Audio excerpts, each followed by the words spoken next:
কি গেছে কিন্তু সর্দারি করতো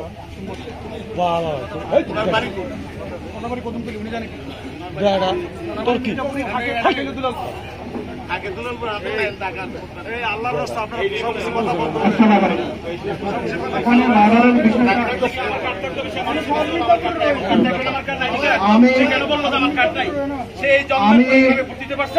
আমরা পানির উপরে দুটুকু রাখে গ্রামের লোককে জিজ্ঞেস করেন দাদা নির্বাচন করছে সেই সময়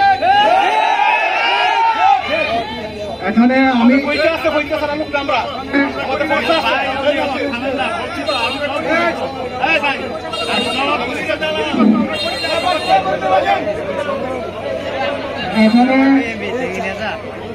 এখানে যে বিষয়টা আসছে মার্ডারের যে বিষয়টা আসছে সেটা হলো এখানে মার্ডারের যে বিষয়টা আসছে শুনে মার্ডারের বিষয়টা আমি আপনাদেরকে একটু খোলাসা করি।